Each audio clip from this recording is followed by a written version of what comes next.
Mesdames, Messieurs, frères et sœurs en Christ, bonjour et bienvenue dans cette aventure exceptionnelle. Au départ, ils étaient 8. Aujourd'hui, ils sont 4 et nous sommes dans cette phase de demi-finale. Chrétien et Pelle-moi accueille de jeunes pour un débat. Une thématique qui inspire notre foi et qui nous amène à réfléchir sur nos pratiques religieuses. La messe est-elle un moment de routine ou un moment vivant? Nos jeunes sont sur ce plateau et ils vont nous en parler. Aujourd'hui s'oppose à la paroisse de Zanguera, la paroisse d'Alido-Gomé. La paroisse Marie-Mère du Rédempteur de Alido-Gomé contre la paroisse Sainte-Croix de Zanguera.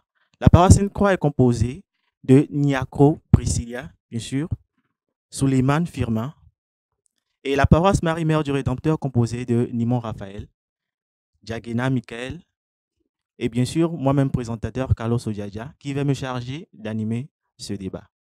Et donc, le concept, il est très simple.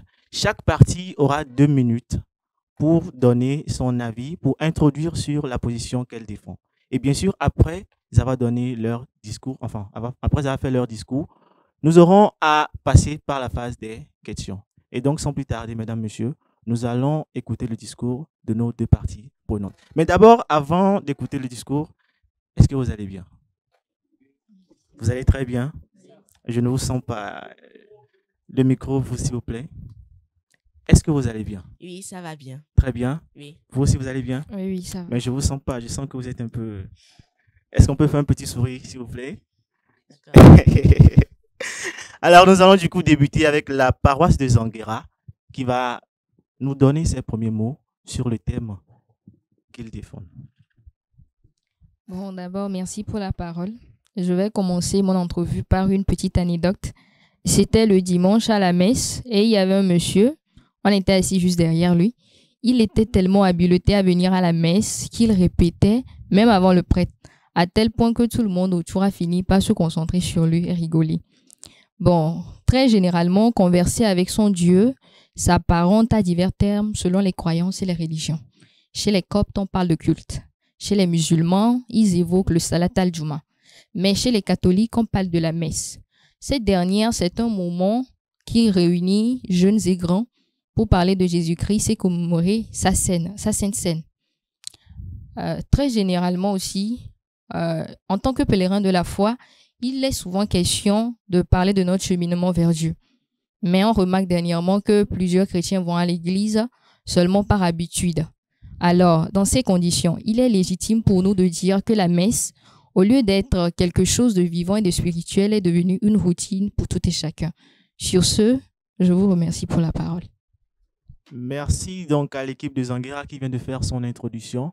Et sans plus tarder, sans transition, nous allons écouter la deuxième équipe. Allez-y. Merci beaucoup.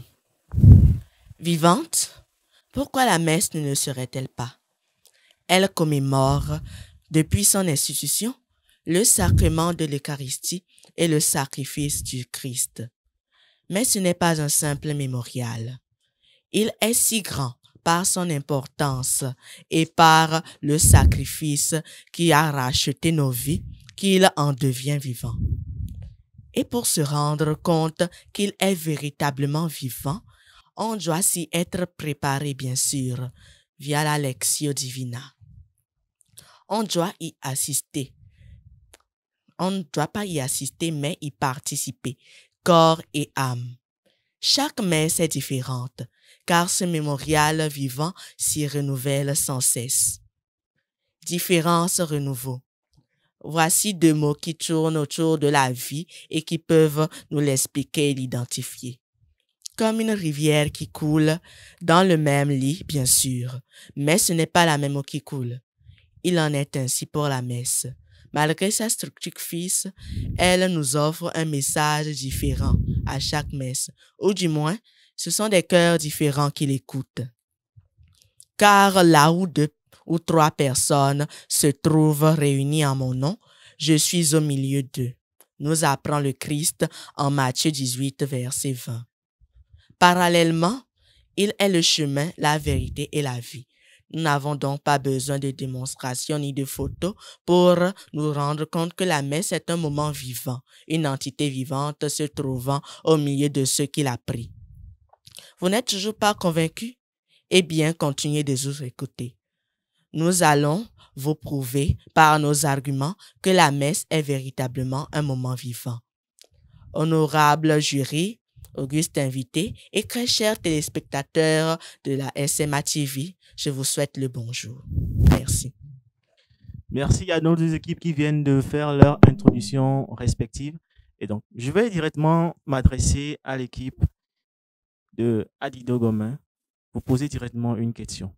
Vous avez tout de suite dit que la messe est un moment vivant, n'est-ce pas?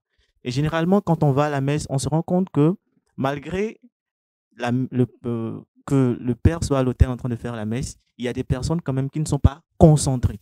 Et généralement, quand on dit c'est un moment vivant, ça devrait normalement imprégner la personne qui suit la messe. Pourquoi généralement il y a des jeunes, quand ils sont à la messe, ils ne suivent pas la messe? Ce qui fait que vraiment, c'est plus un moment vivant en soi pour le jeune, c'est plutôt un moment de distraction. Pourquoi? Une personne n'est considérée vivante que lorsque les regards qui se posent sur elle la considèrent ainsi. C'est le problème de la messe. Les fidèles ne peuvent pas la voir comme vivante parce qu'ils ne veulent pas la voir comme vivante, ou du moins, leurs yeux sont morts et ils n'arrivent pas à voir la vie dans la messe. La messe est bel et bien vivante, comme nous venons de vous le dire, par l'entité vivante qui y règne.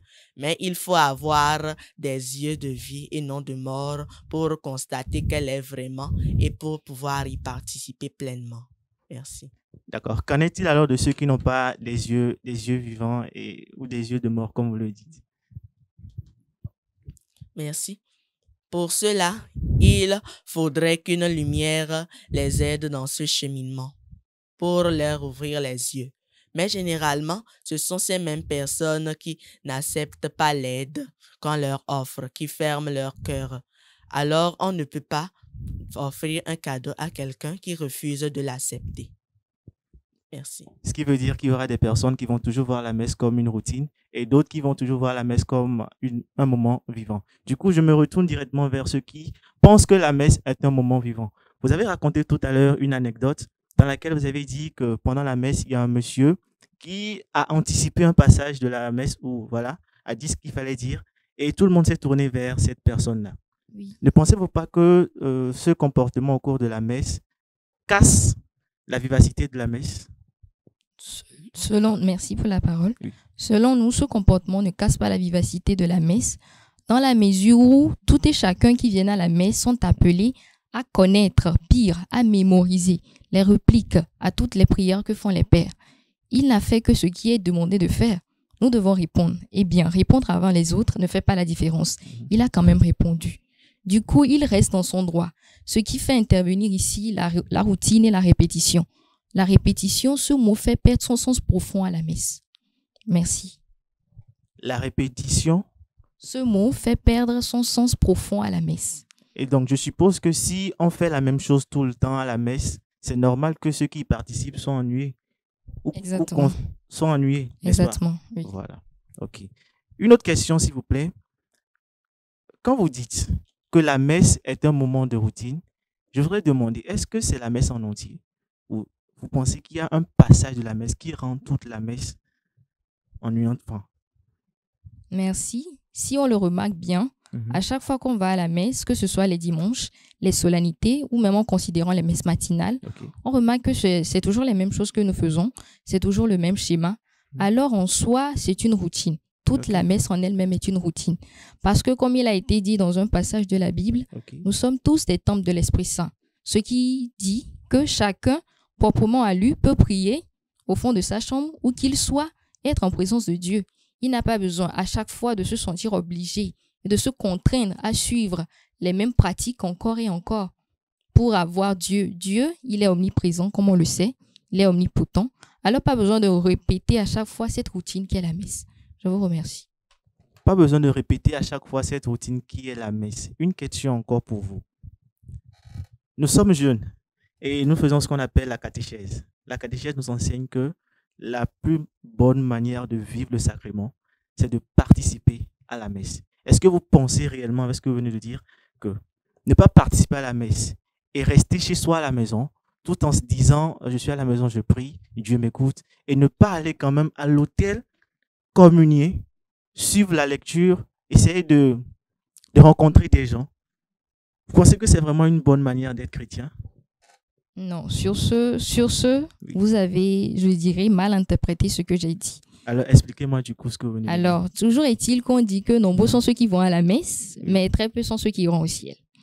Donc, je dis par là que Ok. une personne n'est pas obligée de se lever tous les matins. Comme une habitude, ça va devenir une contrainte pour lui d'aller à la messe à chaque fois.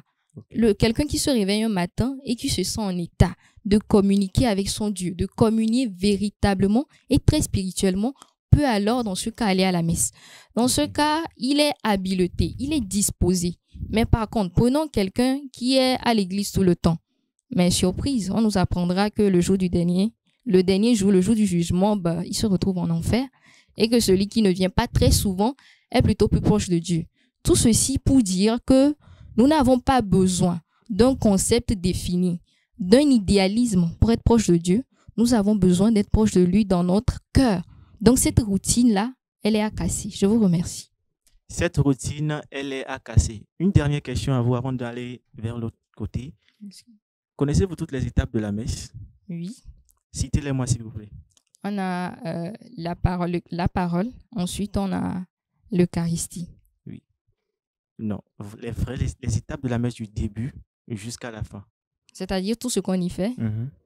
Bon, le déroulement, d'abord, il y a une première partie qui Oui. englobe la venue du Père, Justement. les lectures, l'évangile et l'homélie. Ok. Ensuite, on a la deuxième partie avec l'offertoire et l'Eucharistie, le partage de la communion. Et puis voilà. D'accord. Si on considère que pour vous, la messe est une routine, je me demande comment est-ce que vous avez fait pour mémoriser toutes les parties d'une messe. Mais bon, nous allons y revenir en retournant de ce côté. Donc, vous défendez l'idée selon laquelle la messe, elle est vivante. Ne pensez-vous pas que pour l'humain, le fait de répéter la même chose chaque fois devient ennuyeux? J'aimerais prendre l'exemple du repas que nous prenons tous les jours. C'est vrai que nous prenons tous les jours les repas, nous prenons toujours avec la même composition, presque les glucides, les protéines et tout, mais je ne pense pas que cela fait que nous ne vivions pas. Certes, nous mangeons toujours les mêmes choses avec les mêmes compositions dedans, mais ce n'est pas une routine, c'est ça qui nous permet de vivre.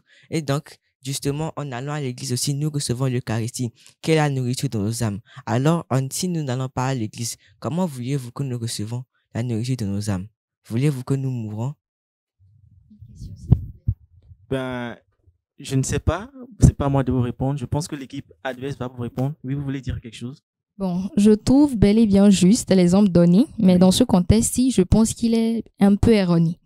Nous mangeons certes pour subsister, mais toujours est-il que si nous n'allons pas à la messe, nous pouvons exister. Nos âmes continuent d'exister, donc la messe n'est pas en tant que telle existentialiste pour nous. Et aussi, il a été prouvé que l'homme ne vivra pas que de nourriture. Là, nous ne sommes pas dans un contexte de l'évangile, mais dans un contexte physique. Là, l'être humain qui se prive de nourriture ne va pas directement céder à la mort, non? Donc, je pense que la comparaison est quelque peu erronée. J'aimerais que vous me réexpliquiez votre point de vue. Merci. Okay. L'être humain ne vivra pas seulement de pain. Qu'est-ce que vous en pensez, vous? Bon, je ne peux pas nier ce fait-là, mais moi, j'aimerais revenir sur le fait que vous avez dit que si nous ne mangeons pas, alors il est possible que nous ne mourrons pas dans l'immédiat. La communion est la nourriture de nos âmes. C'est ça qui nous nourrit. Et quelqu'un qui ne prend pas régulièrement une nourriture, bien sûr, même si ce n'est pas dans l'immédiat, finira par mourir. Alors, si nous n'allons pas, nous ne faisons pas notre devoir en tant que chrétiens, en allant nous communier tous les jours à la messe, alors peut-être que nous ne mourrons pas dans l'immédiat, notre corps sera toujours là, mais notre âme, elle, sera perdue. J'aimerais répondre, s'il vous plaît. Avant que vous ne répondiez, s'il vous plaît, vous venez de dire une chose que je voudrais que vous répétiez, s'il vous plaît. La fin de votre phrase. Si nous ne mangeons pas, Oui, la communion, notre âme sera perdue. votre âme sera perdue. Ok. À ça, qu'est-ce que vous répondez, vous? Je pense que c'est faux. C'est pas entièrement vrai. Parce qu'il est C'est pas entièrement vrai. Il y a Oui. une partie qui est fausse, une partie qui est vraie. Oui, Je vous rappelle que Et vous je- défendez une idée bien précise. oui, c'est faux. Bon, je le dis ainsi. Voici les coutumes d'observer des personnes âgées qui n'ont pas communié durant toute leur vie et qui communient presque au pied de la tombe, j'aimerais le dire comme ça, parce qu'ils sont très âgés avant de communier. Donc, est-ce que mes camarades en face de moi sous-entendent que durant tous ces parcours, toutes ces années à respirer, à vivre, à se mouvoir, n'ont-ils pas vécu? Leur âme était-il déjà partie bien avant qu'ils ne communient et qu'ils ne meurent quelque temps après? J'aimerais vous poser une question. Est-ce que ces personnes dont vous parlez qui communiaient à la tombe, est-ce que c'était des vrais chrétiens? Oui, on a coutume de l'observer qu'il y a des gens qui sont des chrétiens mais qui ne communient pas, ce qui fait que je rappelle quelque chose que j'avais dit. Nombreux sont ceux qui vont à l'église, nombreux sont ceux qui vont à la messe, mais très peu sont ceux qui iront avec Dieu. Donc, ils vont à la messe depuis, mais ne communient pas. Alors, une question, d'accord, que vous allez répondre bien sûr chacun de vos deux côtés. Dites-moi, qu'est-ce que c'est qu'un chrétien? Un chrétien, c'est celui qui suit, qui emboîte les pas du Christ. Mais plus explicitement. Un chrétien, c'est celui qui croit en Jésus-Christ. Ok. Et vous, qu'est-ce que vous dites? Selon moi, un chrétien, c'est celui qui est conscient de son état de foi et de sa relation avec son Dieu. Qui est conscient de son état de foi et De sa relation avec son Dieu. avec son Dieu. Justement. Une question pour vous. Oui. Si vous dites que la messe est un moment vivant, est-ce que vous pensez que les jeunes qui y participent, parce que là on parle beaucoup plus de jeunes, d'accord? Est-ce que vous pensez que les jeunes comprennent vraiment la messe? Les jeunes ne la comprennent pas du tout. Ne la comprennent Et c'est pas, pour ça qu'ils ne vivent pas la messe. la messe. Prenons l'exemple de ceux qui sont venus une fois à la messe et qui sont devenus chrétiens. Qu'est-ce que eux ils ont fait? Ils sont venus, ils se sont dit, ok, tester une nouvelle expérience, voir comment ça se passe. Et ils se sont investis dans cette tâche-là. Mhm. Ils ont essayé de vivre réellement la messe, de voir ce que le prêtre dit, d'essayer de cerner. Et eux, ils ont reçu ce qu'il fallait recevoir dans la messe. Et c'est pour ça que eux, ils y vont toujours. Eux, quand ils vont à la messe, ils reçoivent quelque chose et ils ressortent tout joyeux. Mais les jeunes qui y vont par habitude, eux, ils y vont juste parce que leurs parents leur disent de sortir à la maison, qu'ils ne veulent pas leur voir le dimanche matin dans leur maison en train de traîner comme ça. Le micro, s'il te plaît.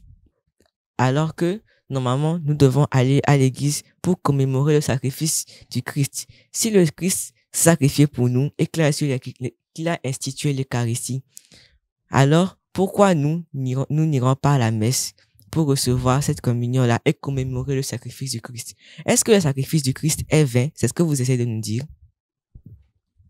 Dans ce cas, je dirais que vous m'avez très mal saisi. Le sacrifice du Christ n'est pas vain. Vous allez remarquer, je l'ai dit, on n'a pas besoin de tout le temps aller à la messe. Le jour où quelqu'un se sent apte, en mesure d'aller à la messe et de véritablement être en communion avec son Dieu, il s'y rend. Il n'a pas besoin à chaque fois, à chaque matin, d'aller à la messe, toujours et encore, à force, ça va devenir, c'est ça, une routine pour lui. Et aussi, ce que vous avez dit concernant les jeunes, aujourd'hui, notre génération est quelque peu différente. Je dirais qu'on est assez particulier. Alors, il est préférable de nous faire voir les choses différemment. Il n'est pas raisonnable de dire aux jeunes aujourd'hui, tous les matins de la semaine, va à la messe matinale, va à la messe le dimanche, ainsi de suite. À force, ça va devenir pour lui, bon, il est dans la masse, il va à la messe, mais il ne comprend rien. Mais si on parle à ce jeune-là, on l'édifie sur la messe, mais il n'y va pas. Et un jour, il se sent apte. Il dit, mais bon, on me parle de la messe. Aujourd'hui, je prends conscience de la messe. Je vais à la messe. Dans cet état-là, il est conscient de ce qu'il fait. Certes, c'est un jeune, mais je pense que dans ce cas, le sacrifice du Christ n'est pas vain parce qu'il aura retenu quelque chose. Merci. Je ne pense pas qu'il a été demandé. En attendant d'abord que vous ne répondiez à la question, j'espère que vous avez toujours ce que vous avez à dire en tête et gardez-le très bien. J'aimerais quand même écouter la deuxième personne de l'équipe de Zanguera. Qu'est-ce que vous voulez ajouter par rapport à ce que votre collègue a dit? Merci pour la parole. À tout ce qui a été dit, je dirais que ce thème est un thème vraiment problématique parce que beaucoup de jeunes ne comprennent vraiment pas ce qu'est la messe au fait. Je dirais que je suis dans le cas, par exemple, les dimanches matins, on me dit va à la catéchèse. Ensuite, après le cours de catéchèse, tu vas à la messe. Chaque dimanche, c'est dans ton programme, tu te dis après avoir suivi le cours de catéchèse, tu vas à la messe. C'est toujours ainsi, c'est toujours ainsi. Maintenant, la problématique qui se fait encore remarquer, c'est que si tu n'es pas suffisamment grand, si tu n'as pas un cerveau assez conscient et que tu vas suivre le cours de catéchèse, tu risques de prendre ta communion à ta perte parce que tu participes toujours à la messe, aux messes dominicales, en effet. Ensuite, tu vas communier, faire la première communion, je veux dire, mais tu ne vas pas vraiment saisir ce qu'est tout ce mystère. Alors, nous sommes vraiment, comment dire, nous sommes vraiment obligés de le reconnaître. La messe, je dirais, c'est pas forcément aller tous les jours voir son Dieu comme la camarade l'a dit. Nous devons plutôt être éduqués, nous devons être conscients de ce qu'est vraiment cette réalité. C'est ce que je dirais pour ajouter. Il est vraiment nécessaire qu'on soit éduqué, qu'on soit formé sur ce qu'est tout ce rituel-là. C'est ce que je dirais pour ajouter. Il est nécessaire d'être formé sur ce rituel-là. Et donc, vous dites quoi? Merci pour la parole. J'aimerais demander où il a été dit d'aller tous les jours à la messe matinale. Parce que de ce que je sache, le jour qui a été établi pour que nous allons célébrer le mystère de l'Eucharistie, c'est le dimanche. Et les messes matinales ont été faites pour ceux qui ne sont pas, peut-être qui ne sont pas libres pour le dimanche, ou alors ceux qui veulent aller communier avant d'aller à l'occupation de la journée. Maintenant, au niveau du dimanche, je pense que un bon chrétien, même si c'est possible qu'il ne soit pas, c'est possible qu'il ne soit pas libre, c'est possible qu'il soit malade, blessé, quelque chose comme ça, et donc il ne puisse pas aller à la messe. Mais un bon chrétien en forme un dimanche devrait aller à la messe, parce que il a même été dit dans le 3e commandement que tu sanctifieras le jour du Seigneur. Alors, comment voulez-vous sanctifier le jour du Seigneur si vous n'allez même pas à la messe? En attendant que vous nous répondez, on va aussi écouter la seconde personne qui brûle d'envie de vous contredire. Alors, on vous écoute. Ne nous perdons pas dans le sujet. Nous sommes ici pour affirmer que la messe est un moment vivant. Les jeunes ne peuvent pas voir que la messe est un moment vivant parce qu'ils ne la comprennent pas. Une personne n'est jugée vivante par d'autres visages que lorsque ces visages la voient ainsi. Et bien qu'elle le soit véritablement, nous sommes d'accord que la messe est un moment vivant. Si les visages qui se tournent vers elle ne la considèrent pas ainsi, elle ne sera pas vue ainsi. Vous avez dit tout à l'heure que ce sont les mêmes gestes qui se répètent, les mêmes paroles et autres. Eh bien, ces paroles et ces gestes sont préinscrits pour pouvoir permettre aux fidèles de mieux se préparer. Parce que pour suivre une messe et la trouver vivante, il faut au préalable se préparer pour y participer et non y assister. Merci. Merci à vous. Vous avez quelque chose à dire sur ce point? Pour la première position, Oui. il a été assez clair, je le remercie. Il a bien souligné que, si j'ai bien compris bien sûr, que l'essentiel, pour ne pas dire le plus important, c'était les messes dominicales. Alors j'aimerais dire, ceux qui vont aux messes matinales, ils ont un plus ou bien, bon, ça les concerne. S'ils ont un plus, alors c'est dire que ceux qui ne vont pas aux messes matinales, ils ont un moins. On est d'accord? C'est un petit éclaircissement que j'aimerais avoir avant de pouvoir continuer. Une question pour vous. Oui. Ne pensez-vous pas que pour qu'une personne arrive à saisir le côté vivant d'une messe, il faille que cette personne soit habituée à la routine de la messe? Parce qu'on dit souvent que la répétition, elle est pédagogique. Donc, c'est cette répétition-là qui amène à comprendre et à bien vivre la chose. Vous voyez? Et donc, quand ça devient une routine, d'accord? Ça amène la personne à chaque fois quand elle participe de comprendre un aspect particulier de la messe. Parce que la messe, c'est pas un seul rituel. C'est plusieurs rituels qui forment la messe. En effet. D'accord? Oui. Maintenant, en y participant tout le temps, on découvre à chaque fois chaque rituel et on comprend vraiment la profondeur, le message caché derrière ces rituels-là. Maintenant, si vous dites que c'est une routine et que chacun peut rester chez lui pour prier, est-ce que vous pensez vraiment que ça donne un sens à la foi chrétienne, à la participation à la messe? Merci beaucoup pour la question. Je pense vraiment que si la messe était en elle-même un moment vivant, il n'aurait pas forcément besoin de venir tout le temps. Quand tu viens une fois, ça va te faire un drôle d'effet. Et ça va t'inviter à venir une deuxième fois, puis une troisième fois. Il n'est point question de venir ou bien de mémoriser tout le parcours pour pouvoir y prendre goût. Merci. Avant que vous ne preniez la parole, une question. Oui.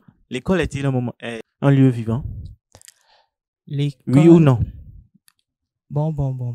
Je dirais oui. Et pourquoi il faut donc y aller tout le temps? Merci. Je vois que vous essayez de nous prendre au mot. L'école, on doit y aller tous les jours parce que là, on est dans un contexte très différent. Il ne faut pas confondre la foi et l'enseignement. On est dans un monde où les jeunes actuellement sont très à supposer. Par exemple, je prends l'exemple, les jeunes sont en vacances. Vous serez d'accord avec moi si je dis qu'à la rentrée scolaire, un élève vous dise qu'il ne sait plus comment tenir son bic. Parce que l'abstinence a fait qu'il a perdu l'habitude. Alors qu'en termes de questions, je pense que le père ne peut pas dire que corps du Christ, et là, la personne va s'abstenir de dire Amen parce qu'il n'est plus venu à la messe et qu'il a oublié. Donc, juste pour dire qu'en termes de messe et d'école, c'est deux contextes très différents, donc très parallèles. La comparaison ne devrait pas être faite de la sorte. Merci. Normalement, si c'est vraiment très différent, il y a la messe, il y a la catéchèse. Oui. Nous participons à la catéchèse pour comprendre la messe. Oui. Et souvent, quand on n'est pas à la messe, on est où? À la catéchèse. Et quand on n'est pas à la catéchèse, on est à la messe, on écoute les lectures. Ce qui nous amène à comprendre, à apprendre tout le temps.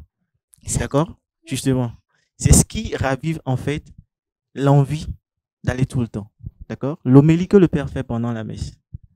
Ça donne envie de revenir après. Vous voyez un peu ce que je veux dire? Je vois. Mais justement, en attendant que vous nous répondiez, on va écouter la partie adverse qui brûle d'envie de nous dire quelque chose. Allez, on vous écoute. La nature a bien fait les choses.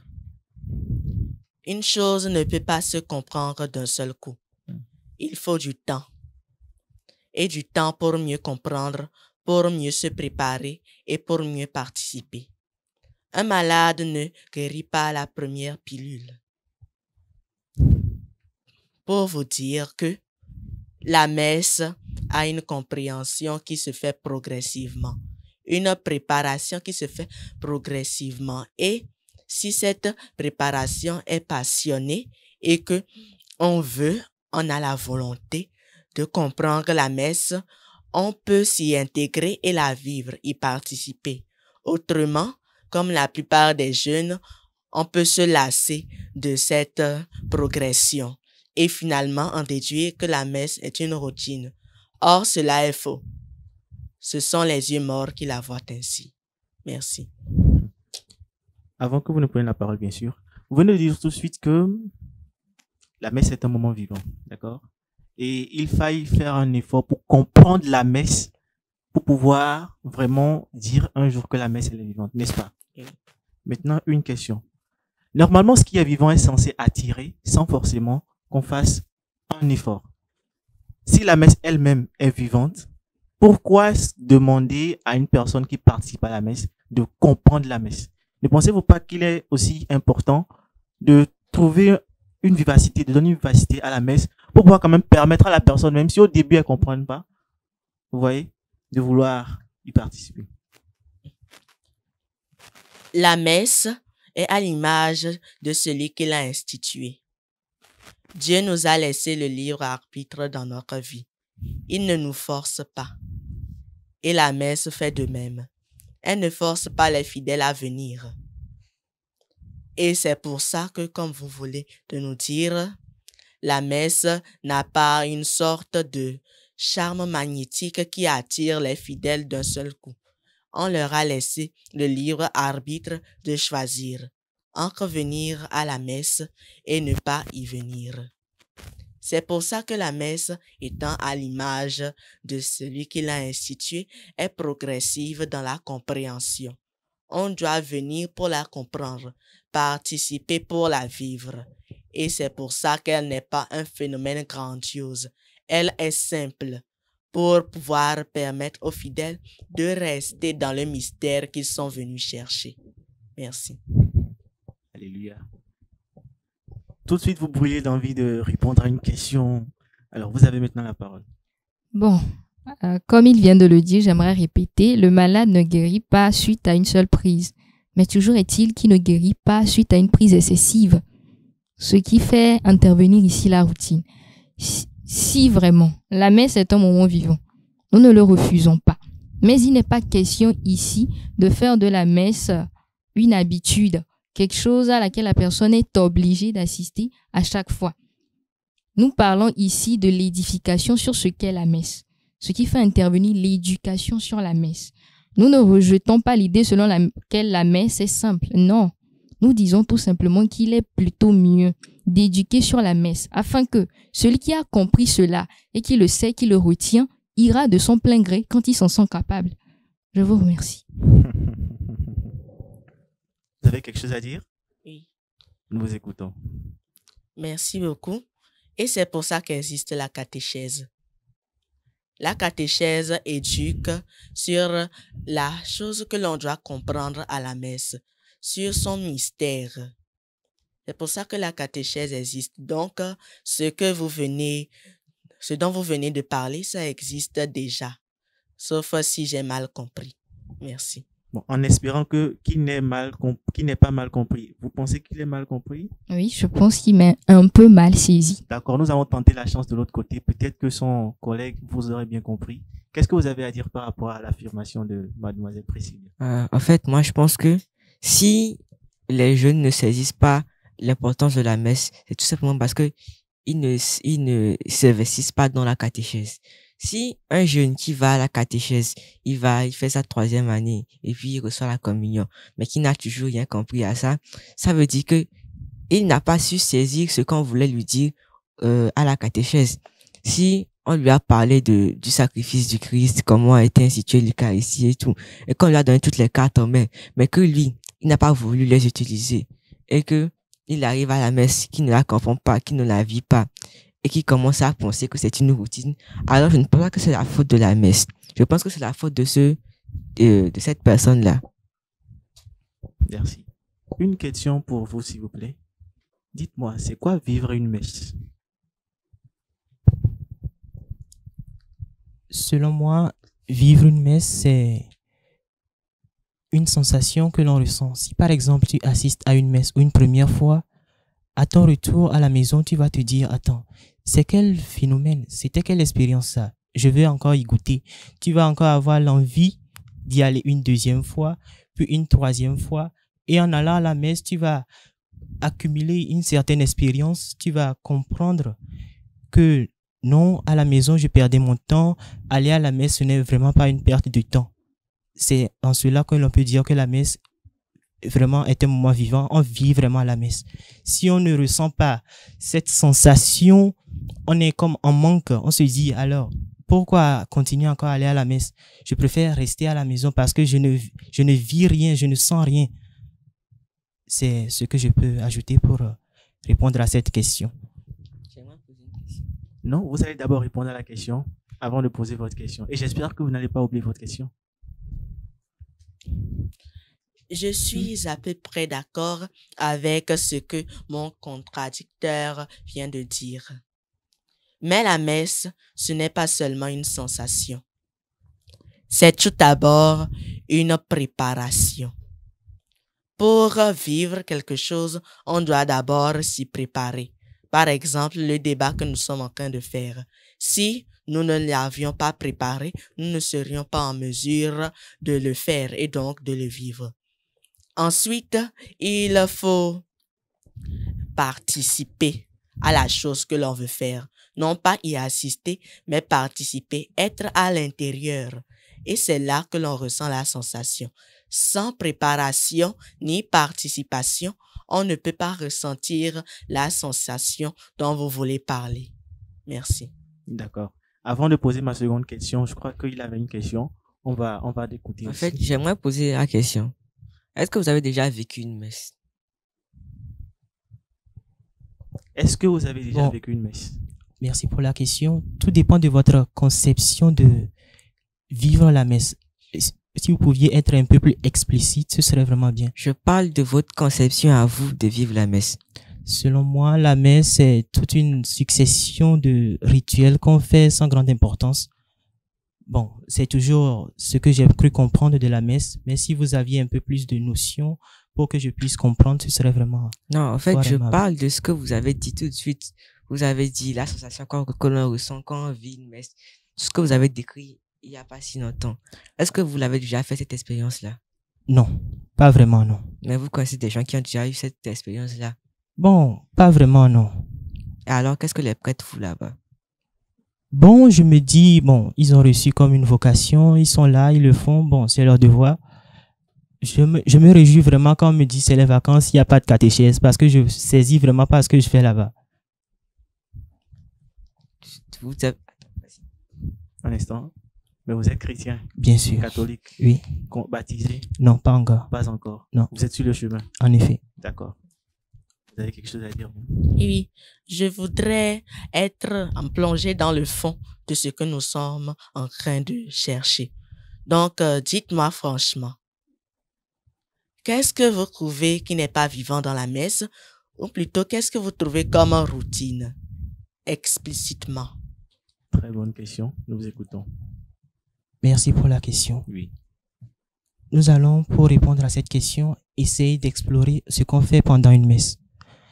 À la messe, après le chant d'entrée, après les lectures qui sont un peu, selon moi, des textes un peu vieux, des textes hors d'usage, le prêtre vient, il fait son homélie, mais très souvent, après l'homélie, on ne retient pas grand-chose. On voudrait peut-être poser certaines questions. Le prêtre vient, il parle, nous les fidèles, on n'a pas le droit de poser des questions, le droit de montrer quelques-unes de nos inquiétudes. Ensuite, après la quête, après la communion, surtout pour nous qui ne pouvons pas encore communier, on ne comprend pas grand-chose.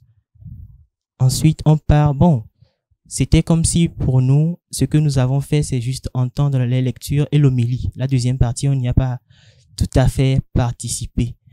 Alors, comprenez-moi si je dis que je ne vis pas grand-chose. Merci. Ok, je vois votre inquiétude. Je comprends pourquoi vous ne pensez pas que la messe est un moment vivant. Vous n'aviez pas encore reçu votre première communion, n'est-ce pas? En effet, Donc, vous n'avez pas encore reçu les enseignements sur ce mystère-là. en effet, Le mystère du sacrifice même du Christ pour lequel nous nous levons tous les dimanches pour assister à la messe et pour lequel la catéchèse a été instituée. s'il y en a, bon, je n'ai encore rien reçu, mais bon, s'il y en a, disons-le comme ça, je n'ai encore rien reçu. Bon. Personnellement, je viens de recevoir ma première communion et je peux vous assurer qu'il y a beaucoup de passages qui peuvent nous montrer l'importance de la messe et l'Eucharistie. Et justement, avant d'aller au fond de ce débat, parce que je sens que ça commence pas à devenir chaud, je vais poser une question tout à l'heure en demandant c'est quoi vivre la messe. D'accord? Oui. Maintenant, je vais vous reposer une autre question. D'accord? C'est quoi une messe vivante? En commençant bien sûr par eux. Une messe vivante, c'est une messe dans laquelle les fidèles participent, où on sent une réelle participation, où les lectures, on sent que les lectures transmettent quelque chose. On sent que l'homélie du prêtre parle de quelque chose d'actualité. On sent que le prêtre veut nous faire passer un message. Les chants, les louanges, tout ça, ça fait vivre la messe. On sent une réelle communion avec le Christ. Ok. La même question vous reviendra, mais d'abord, nous allons écouter son collègue aussi. Il y a quelque chose à dire. Vous nous demandez qu'est-ce qu'une messe vivante? Oui. Est-ce une question piège? Parce que, de mon point de vue, une messe est toujours vivante. Mais d'un autre point de vue, une messe est jugée vivante par ceux qui y participent lorsqu'elle répond à leurs attentes, lorsqu'elle les fait ressentir ce qu'ils vivent. Mais une messe est toujours vivante. Même si la personne qui a participé n'a pas ressenti grand-chose, la messe reste toujours vivante. Oui. C'est ce que vous voulez nous dire? Oui. La même question vous revient à vous. Qu'est-ce qu'une messe vivante? Rapidement, s'il vous plaît. Selon nous, une messe vivante, c'est une messe à laquelle on assiste après s'être préparé et indépendamment de toutes les circonstances présentes. D'accord. Eh bien, là, nous sommes en train d'arriver presque à la fin. Et vous avez défendu une idée. Vous aussi, vous avez défendu une idée avec de très bons arguments. Mais ce qui est essentiel, comme on le dit souvent, ce sont les derniers mots qui convainquent, qui amènent les personnes qui vous écoutent à ressentir vraiment la profondeur de ce que vous avez dit. Donc, chacun de vos côtés, vous aurez 2 minutes chacun pour faire un résumé de tout ce que vous avez dit, un résumé très convaincant. Vous aussi, vous aurez la parole pour faire de même, d'accord? Nous allons du coup commencer par l'équipe de Zanguera. Je vous remercie pour la parole. Selon nous, notre point de vue, je crois qu'il a été assez évident. Nous invitons à une rééducation sur la messe, indépendamment de la catéchèse, parce que finalement, l'objectif de la catéchèse, c'est la première communion, la réception qui suit, et très rarement la confirmation. Donc, il est mieux, voire préférable, il serait louable que nous procédons à une rééducation sur la messe, pour que la messe ne soit pas une routine, pour qu'elle prenne un sens, pour que chaque personne se prépare avant d'y aller, pour que ce ne soit pas une obligation en elle-même, mais une expérience spirituelle pour tout et chacun de nous. Merci. Merci. Et donc,